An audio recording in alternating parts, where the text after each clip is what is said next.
अपने जीवन में हमेशा उतार कर रखिए। जब लगे कि हमारे जीवन में तकलीफ ज्यादा हो, कोई काम हो ही ना रहा हो, महाराज प्रयास करा करो कि बेलपत्री की जड़ के नीचे जाकर प्रयास करा करो कि लाल चंदन का जल, लाल चंदन को घिसकर कलश में उस चंदन को डालकर जल भरकर उसको बेलपत्री की जड़ के नीचे सींचन करने का प्रयास करो। एक बहुत ध्यान देने वाली बात है कि अगर मान लो कि कहीं पैसा अटक गया है, नहीं आ रहा है, बहुत अथक प्रयास कर लिया,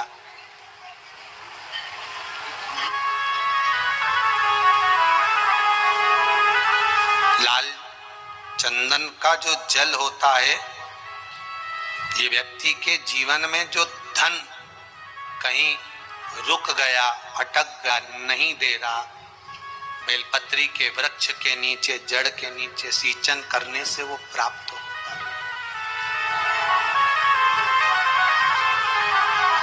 अथर्ववेद में छंदो ज्ञान उपनिषद में, दोनों में, अथर्ववेद में भी वर्णन है और महाराज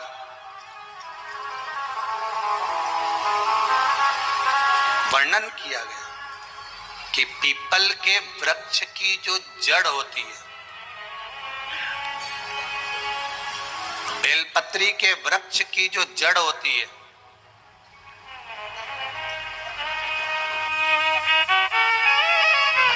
और आंवले के वृक्ष की जो जड़ होती है, इसके नीचे स्वर्ग का निवास होता है। किसका निवास है? स्वर्ग का निवास।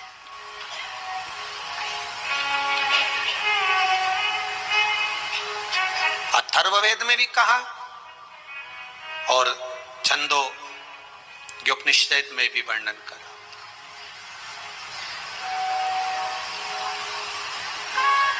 एक पीपल, एक बेलपत्र, एक आंवला, इनके जो जड़ है, उस जड़ के नीचे स्वर्ग का निवास। ये जहां लगे,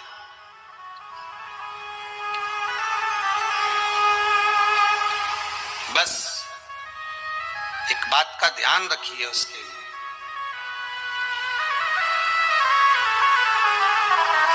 कि जहां पर ये वृक्ष होता है और उस वृक्ष के नीचे बैठकर हम जब किस जल का सींचन कर रहे हैं, जैसे अभी आपको कहा था कि जल में अगर लाल चंदन मिला हो और आप बेलपत्री के जड़ में सींचन कर रहे हैं तो लक्ष्मी की आवक बढ़ेगी। कहीं पैसा अपना अटक गया, नहीं आ रहा, आएगा।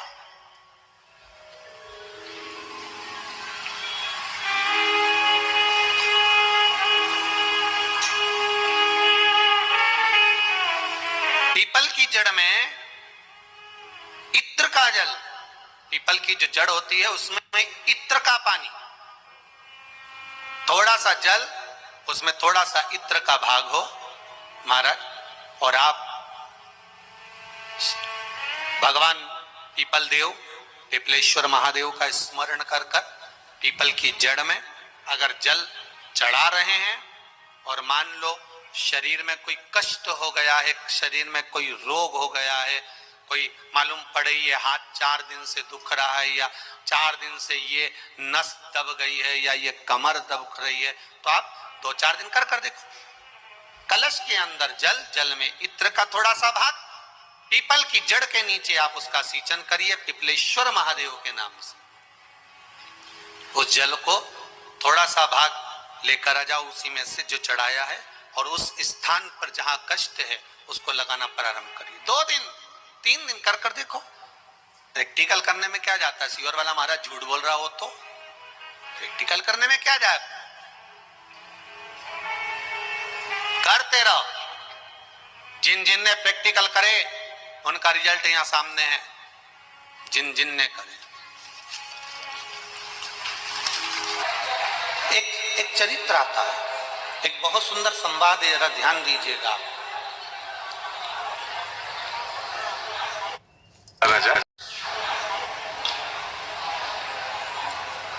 जिस व्यक्ति की बीमारी खत्म ही नहीं हो रही, कभी पांव में दर्द आ गया, कभी कमर में दर्द आ गया, कभी पीठ में दर्द आ गया, कभी सिर में दर्द आ गया, कभी आंखों में तकलीफ हो गई, कभी दमा चलने लगा, सांस चलने लगी, कभी डॉक्टर को दिखाया तो थायराइड हो गया, कभी मालूम पड़ा कि मेरा कोई ब्लड कम हो गया, कोई प्लेटलेट कम हो गई, कोई कुछ हो गया, कोई कुछ हो गया। डॉक्टर को दिखाओ। हमने कल भी कथा में कहा था, परसों भी कहा था कि डॉक्टर शिव का एक रूप होता है, उसको दिखाओ। डॉक्टर जो दवाई दे कुंदकेश्वर महादेव के नाम से, उसको खाओ। पर कभी अगर मौका लग जाए, तुमको ऐसा लगे कि ये शरीर का रोग तो समाप्त तो हो ही नहीं रहा, एक ना एक रोग चल ही रहा, ये रोग समाप्त होने का नाम ही नहीं ले रहा, समाप्त ही नहीं, ये तो समाप्ति की ओर जा ही नहीं रहा। फिर पिपलेश्वर महादेव का नाम लेकर,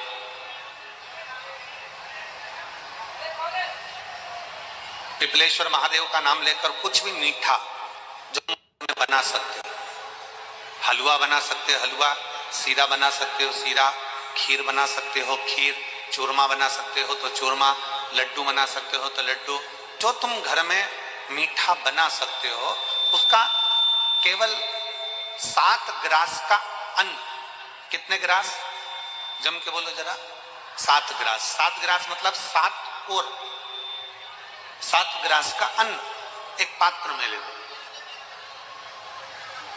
और पिपलेश्वर महादेव का नाम लेकर किसी भी शिवालय में, शंकर के मंदिर में जाकर एक बेलपत्र रखकर उस जो प्रसाद तुम बना कर ले गए हो, जो तुम भोग बना कर ले गए हो, उसका स्पर्श कर कर पिपलेश्वर महादेव का नाम लेकर शंकर को उस भोग को रखकर, बेलपत्र रखकर शिवजी को 7 बार एक ही लोटे का जल, केवल एक लोटे का जल 7 बार उत्तर की ओर मुख कर कर दक्षिण में खड़े होकर शंकर के शिवालय पर 7 बार एक ही लोटे का जल 7 बार थोड़ा थोड़ा कर कर उसको गिरा दे, शिव जी के ऊपर चढ़ा दे 7 बार।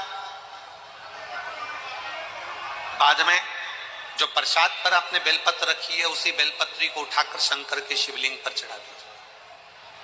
बाबा को प्रणाम करिए, बाबा मेरे शरीर का रोग समाप्त नहीं हो रहा, गोलियां खा रही हूँ, दवाई खा रही हूँ, कुंदकेश्वर महादेव का नाम लेकर दवाइयां ले रही हूँ, पर कभी घुटना, कभी कमर, कभी आंख, कभी थायराइड, कभी कुछ, कभी बीपी, कभी शुगर, कुछ ना कुछ चल ही रहा है।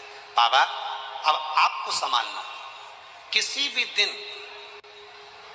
पिपलेश्वर महादेव का नाम लेकर वो चढ़ी हुई बेलपत्री लियाओ, प्रसाद लियाओ, घर पर आने पर जैसे ही घर के अंदर प्रवेश करो, सबसे पहले बेलपत्री को चबा चबा कर खा लो। फिर वो जो प्रसाद है, उस प्रसाद को 7 गांठ से थोड़ी थोड़ी देर में 7 बार में उसको खा लेना।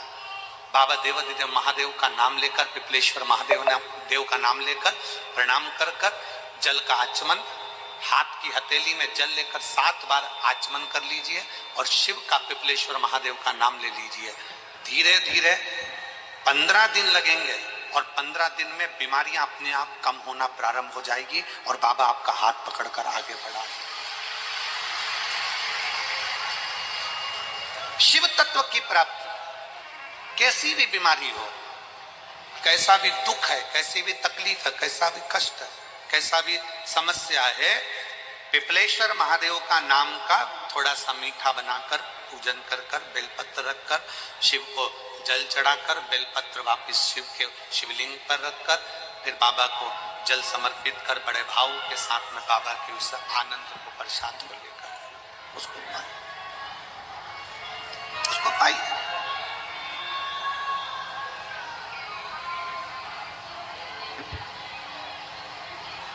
पर भाव के साथ, विश्वास के साथ, और निर्मल मन सो मोहि पावा, मोहि छल छिद्र कपट नावा। एक विश्वास के साथ जब हम भगवान शंकर को रिझाएंगे, एक भरोसे के साथ जब हम भगवान शंकर को रिझाएंगे, तो शिव हमारे करीब में आए, शिव हमारे पास में। केवल एक भरोसा। शिव महापुराण की कथा कहती है भक्ति और भरोसा ये दोनों इतने प्रबल होने चाहिए कि भगवान को मिलने में देरी ना लगे, भगवान को पाने में देरी ना लगे। भक्ति और भरोसा बड़ा प्रबल कर लीजिए।